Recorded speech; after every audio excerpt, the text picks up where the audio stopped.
Hey guys, what's going on? My name is Zenaton, and welcome to today's video for Legends of Runeterra. We have, what's it called? New set. We have a new set out. Rise of the Underworlds has come out recently, and today I'm going to be talking about 5 new decks. Now, I've done this for the past few previous set releases.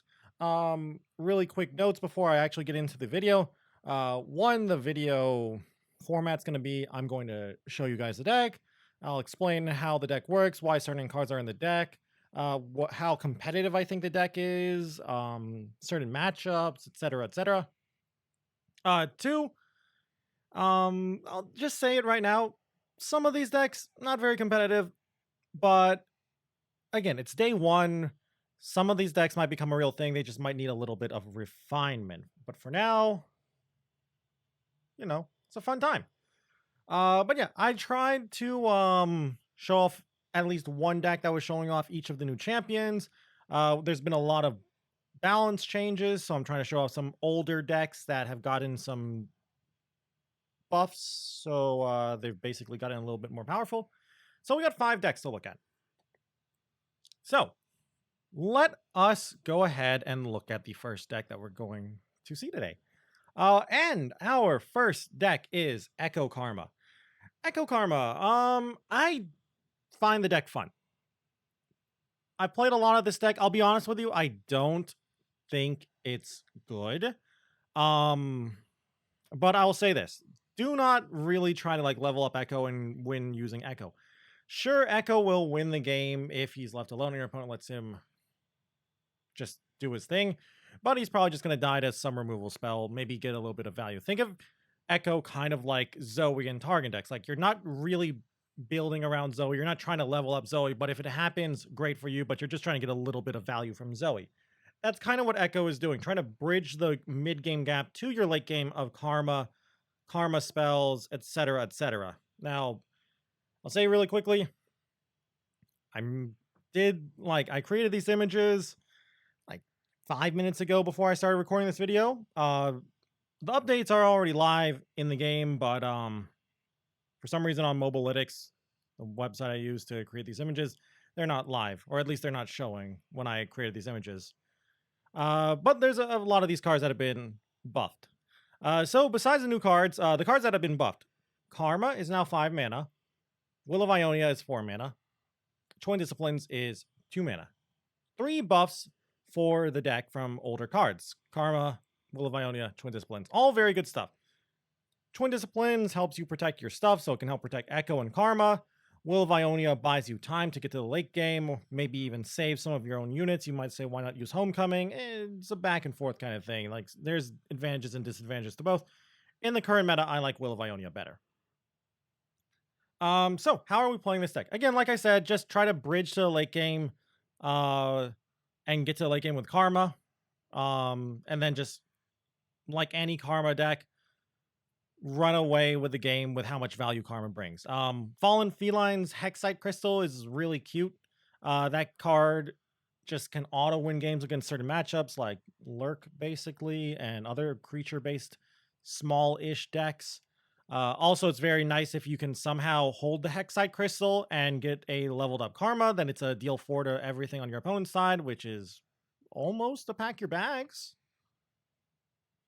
So yeah, deck's really good. I'm pretty much just playing like the control most of the time. Perfectionist is the only unit that actually can predict here. The only other predict we have are time tricks, so it's gonna be a little hard to level up Echo. So don't, again, like I keep saying, don't try to level him up.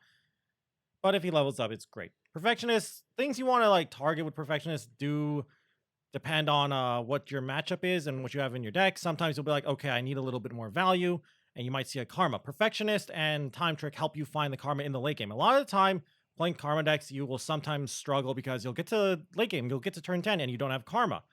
Perfectionist will try and help you find Karma and shuffle more Karmas into your deck so you can play her champion spell and refill your hand. Time Trick, similar way to helping you find Karma and just whatever you need. You can play Time Trick, find Mystic Shots, Concussive Palms, Denies, whatever you need. Or in theory, whatever you need. And of course, you have Fallen Feline's Hexite Crystal. Ballistic Bot's just a good card to help you buy time, get a little bit of chip damage, give you some stuff to discard for free to get excited. Nice one free spell per turn, almost pretty much free for Eye of the Dragon as well. So it's a very cute card, and Eye of the Dragon's just here because we need to survive. I went and built this deck because I tried out Echo Zillion, and I just did not like Echo Zillion because it felt like my life gain options were a little too restrictive compared to what Ionia gives. Sure, less predicts, so Echo's not leveling up, but it's fine. We're not really trying to use Echo as a win con. But yeah, fun deck. Again, I will, I don't think I mentioned this already, but I will be sure to include the deck codes and deck lists down below in the description. So, you know, go check it out. Next deck number 2 of 5. We got Aphelios Pike. I like this deck as a meme. I don't think this is a real deck. I don't think this is going to be fun, but I do honestly think a Pike Targon deck out there might exist. You might say, streamer, why are you playing Pike without Lurk? So the idea is Veiled Temple. Veiled Temple will buff up Pike, and that is how you will level up Pike. How's it work in practice? It's meh in practice, but I wanted to build this deck because I wanted to see how good Targon pairs with Pike. Also, I wanted to try out Aphelios again because he's a 3/3 again, so there's that. So, you know, we can do the Aphelios Boxopus thing. I wanted to try out Pike instead of TF because Pike's new. And I've gotten some wins with the deck. I'm not too impressed, but maybe with a little bit of, I don't know, a little bit of fine-tuning, maybe there will be something here. But it is a very fun deck. It's pretty much a simple Aphelios deck. You play Aphelios, he sits in the back line. Moon Weapon, whatever you need, Crescendums, Calibrums, Severum, etc., etc. Got a lot of good spells, win cons being like Aphelios just going off, Star Shapings. Star Shaping after the nerf is a little bit mediocre, but we need a win con, and Star Shaping gives us that. Still, though, I'm not too confident just how good this deck is, but I like it. It's fun, but that's because I like Targon. But there's not as much in here to talk about as the Echo deck, the Echo Karma deck. So let's go to the next deck. Why not? Okay, we got the first of the older decks, I believe. The older decks with a fresh new take on them. We have Ezreal Karma. Ezreal Karma was the terror of the ladder in tournaments for a long time. And then eventually Karma and Ezreal and a lot of other cards got nerfed, like Denies, Will of Ionias, and probably a few other cards. Ezreal Karma got a few new fun toys and some buffs. It also got a couple of nerfs too, like Rummage is now 2 mana, but it's whatever. Rummage at 2 mana is now fair. It's still playable. It was just nuts at 1 mana. But yeah, so if you've never played Ezreal Karma, the idea is you get a leveled up Karma, you get a level up Ezreal, double spells, plus all of the Ezreal shots at Nexus will kill your opponent.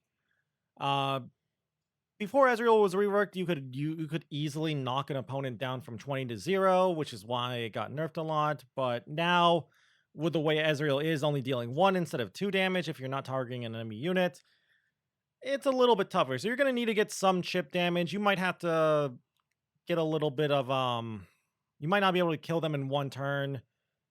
So we have cards like Fallen Feline for the Hexite Crystal. Boom Baboon just gives us some nice discard fodder while fighting for the board. Claw of the Dragon, just a nice burst speed way to get a blocker on the field. Tasty Feyfolk is just some extra lifesteal along with the Eye of the Dragon. As for the spell suite, it's pretty much the standard Ezreal Karma PNZ Ionia control suite, you know, Mystic Shots, Counter Magic.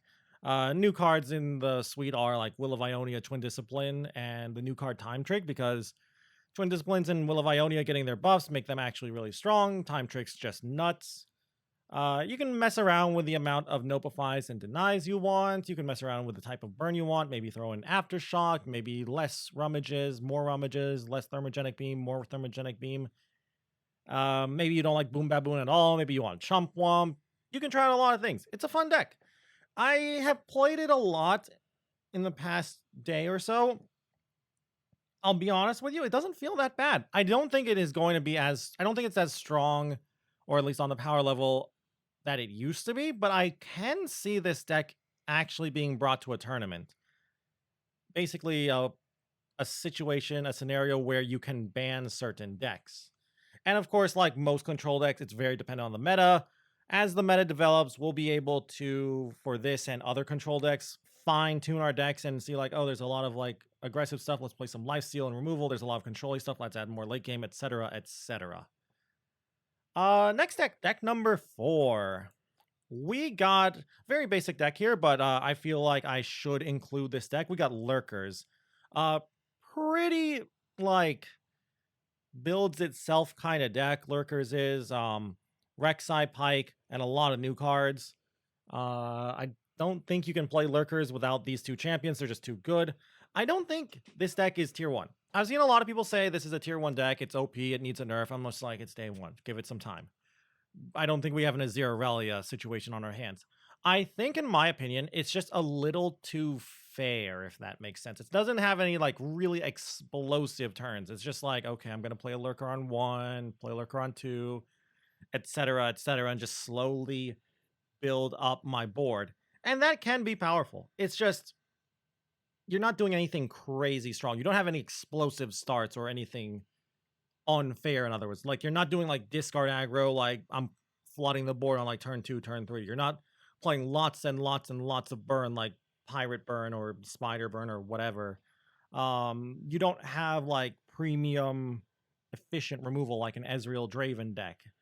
You're not like really flooding the board and having decent removal and having good late game like a Nasus Thresh deck. You don't really swarm the board and do a lot of damage and a lot of turns and are hard to interact with like Azir. Now, of course, I could be jumping the gun and maybe this deck is really strong and it just needs a little more fine tuning. Like, I've seen some people say Feral Prescience is not necessary. I like it. I don't feel it's worth the card, but I like it just to guarantee that that lurk. I've seen some people cut the shaped stones and some of the landmarks and only play like 1 or 2 Preservariums and that's it, to add more cards. I don't know, like cards like Rite of Negation. Rite of Negation, though, is always a meta call. Sometimes it's good in the meta, sometimes it's bad, so it's always a good call. But I do like the core of this deck. I do think it will be a solid tier 2 deck. Maybe even it might sneak its way into tier 1, depending on how good it can be fine-tuned, how well it can be fine-tuned. And I definitely can see it being in tournaments, especially because that will be in a scenario, a situation where you can ban certain decks. Because the way I see it is you just play AoE. Play things like Ice Shards, Avalanches, Withering Whales, Boxes to deal with this deck. And make sure you have a way to deal with Rek'Sai and Pike. Pike in his spell form is a little bit annoying, but that's pretty much the only one unfair thing, in my opinion, the deck does. Anyway, next deck. I'll say this really quick. I like this deck. I've been testing it a lot. But another thing. When I was brewing this list, Leona had Overwhelm on her level 2 form. Riot has since removed her level 2 form, having Overwhelm, and they said it was a mistake and she wasn't supposed to have Overwhelm on level 2. Still, though, I think the deck is solid. Targon has eaten a lot of nerfs. Targon got the nerf to the Serpent itself, Star Shaping, and the Fangs. That's painful. However, this type of deck, and I'd say even dragons, are able to eat those nerfs and still survive. Now, I'll admit this, like I said, when I was building this deck, I was building it because I was like, okay, Leona has Overwhelm, let's build around that. Without Overwhelm, now a few of these cards I might change and remove. Namely like Cloven Way. I added Cloven Way because I was like, oh yeah, Cloven Way, let's add some more Overwhelm so we can do some like cool Overwhelm stuff. Same with like the Morning Lights and stuff. Now I'm not so sure about those 2 cards, but the deck is fun. Solid Targon style mid-range deck. You could probably cut like the Demacia for something else and do like a mono Targon list with the Mountain Scryer if you want to try for that. I think it's just really good to have single combat and concerted strike and sharp sight. Sharp sight's a good combat trick. Single combat and concerted strike just give you some nice interaction that Targon in general is usually lacking. You could remove sharp sight for like Pale Cascade, that will put you at 5 non-target cards. And then, like, maybe remove the Cloven Waves from Mountain Scryers, and there you go. You have, like, a 35 target card deck, which isn't bad. Also, Morning Light is definitely a consideration to remove, but I like it. But yeah, the idea with this deck is you play Leona, you play Ravun. Ravun makes it day even if it's night, so you can do Heavens Aligned to turn into a 1 mana create 2 random cards, which is OP. Eclipse Dragon with Ravun getting both the Daybreak and the Nightfall is pretty strong too. When I was first brewing this deck, I didn't play a single Aurelion Soul. I was just doing 3 Diana, 3 Leona. I took out the 3rd Diana and added... I was also playing already 2 Eclipse Dragons, but I took out the 3rd Diana and something else. I think I was playing a 3rd Eclipse Dragon. I took out the 3rd Diana, the 3rd Eclipse Dragon to add the Aurelion Soul and the Dragon's Clutch just for a little extra late game, and I do like that little extra late game I have. It feels really strong and really powerful. Still though, early game, a little all over the place. Got a lot of like 2-ofs, but they're all trying to do their best, like some Daybreaks, some Nightfalls, etc., etc.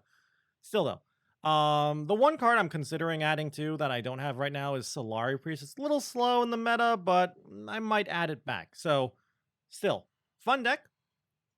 I do definitely think a deck like this might be decent with Ravun and Heavens Aligned.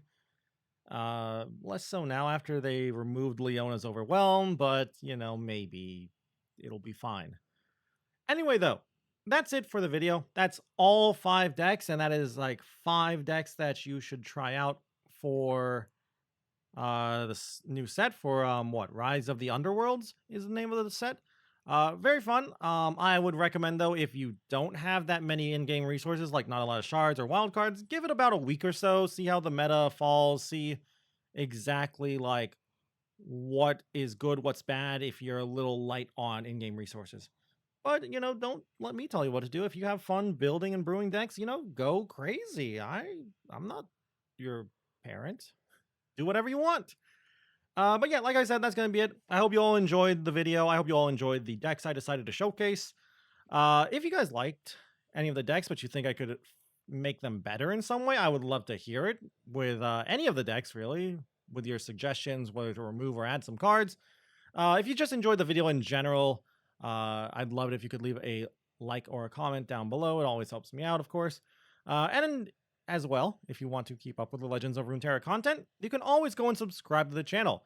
And if you want to watch me play some Legends of Runeterra, you can always go and check me out on twitch.tv at twitch.tv/Zenaton. I play and stream Legends of Runeterra pretty much every single day. And I've been playing a lot recently because, again, new set came out. Anyway, though, I'm rambling a lot. But yeah, with that all said and done, thank you all again once more for watching this video. And until I see you guys in the next one, bye!